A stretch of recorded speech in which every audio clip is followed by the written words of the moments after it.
മുഖ്യമന്ത്രിയാകാൻ coat തച്ച് റെഡിയായിരിക്കുകയാണ് മന്ത്രി എം.ബി. Rajesh.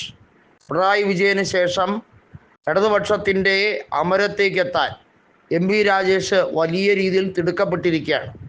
Party സംസ്ഥാന സെക്രട്ടറി സ്ഥാനത്തിനും നോട്ടമുണ്ട്. ഏതെങ്കിലും ഒന്ന് കിട്ടിയേ മതിയാകൂ എന്ന രീതിയിലാണ്. അളിയൻ നിതിൻ കണിച്ചേരി കട്ടയ്ക്ക് സപ്പോർട്ടിനുണ്ട് എന്ത് കാര്യത്തിനും എന്നതാണ് ഈ അളിയൻ്റെ ഒരു വലിയ ആത്മധൈര്യം. അളിയനും കൂടെ ചേർന്ന് പാർട്ടിയെ മൊത്തത്തിൽ അങ്ങ് പിടിച്ചെടുക്കാം എന്നുള്ള വിചാരം തുടങ്ങിയിട്ട് കുറേ നാളായി. പാർട്ടിയിലെ ഒരു പഴയ ലോക്കൽ നേതാവാണ് റഷീദ്. അദ്ദേഹത്തിൻ്റെ മകനാണ് നിതിൻ കണിച്ചേരി. അദ്ദേഹത്തിൻ്റെ സഹോദരിയായിട്ടുള്ള നിനിത കണിച്ചേരിയാണ് എം.ബി. രാജേഷ് കല്യാണം കഴിച്ചിരിക്കുന്നത്. ഒരു കാര്യം ഉറപ്പിച്ചിരിക്കുകയാണ്, എം.ബി. രാജേഷിന് മുഖ്യമന്ത്രി പദത്തിൽ നോട്ടമുണ്ട്. അദ്ദേഹമാണ് ട്രോളി ബാഗ് വിവാദം ആളിക്കത്തിക്കാൻ നിതിൻ കണിച്ചേരിക്ക് നിർദ്ദേശം നൽകിയതെന്ന് കൃത്യമായി കോൺഗ്രസ് നേതാക്കൾ പറഞ്ഞിരുന്നു. രാഹുൽ മാങ്കൂട്ടം പാലക്കാട് നിന്ന് വിജയിച്ചപ്പോൾ വലിയ തോതിൽ അദ്ദേഹം പ്രതിസന്ധികളെ ഉൾപ്പെടെ അതിജീവിച്ചാണ് വിജയിച്ചു വന്നത്. അദ്ദേഹത്തിനെതിരെ കല്ല് വെച്ച നുണ തീർത്തത് വാസ്തവത്തിൽ എം.ബി. രാജേഷിൻ്റെ നിർദ്ദേശപ്രകാരമായിരുന്നുവെന്ന് പിന്നീട് നിരവധിയായ പാർട്ടി നേതാക്കൾ തന്നെ തുറന്നടിക്കുന്ന സാഹചര്യമുണ്ടായി. പാലക്കാട് ജില്ലയിൽ നേതാക്കൾ പലരും ഇപ്പോൾ എം.ബി. രാജേഷിൻ്റെ പിണിയാളുകളായി മാറിക്കഴിഞ്ഞിരിക്കുന്നു. എം.ബി. രാജേഷ് ചുരുങ്ങിയ കാലം കൊണ്ടാണ് പാലക്കാട് ജില്ലയിലെ CPIM സംവിധാനത്തെ മൊത്തം കൈപ്പിടിയിലാക്കിയത്. NN കൃഷ്ണദാസ് അടക്കമുള്ളവർ വാസ്തവത്തിൽ അതിനെ എതിർക്കുന്നുണ്ടായിരുന്നു ആദ്യമൊക്കെ. എന്നാൽ എം.ബി. രാജേഷിൻ്റെ ഈ ഒരു വലിയ ഗ്യാങ്ങിനോട് മുട്ടി നിൽക്കാൻ NN കൃഷ്ണദാസിന് കഴിയുന്നില്ല എന്നുള്ളതായിരുന്നു വാസ്തവം.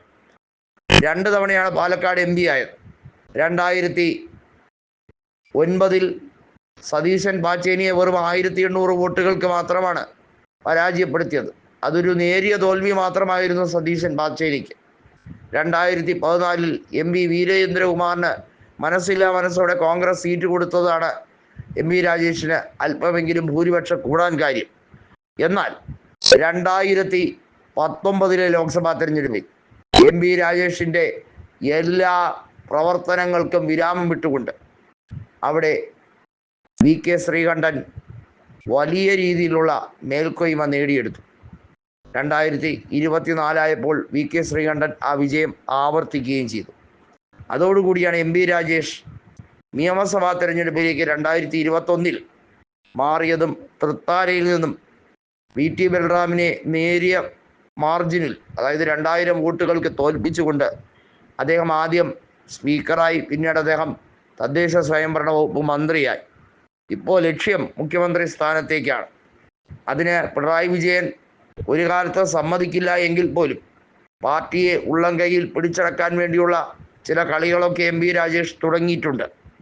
അതിന് എല്ലാ സപ്പോർട്ടും നിതിൻ കണിച്ചേരിയും കൊടുക്കുന്നു എന്നുള്ളതാണ് എടുത്തു പറയേണ്ടത്.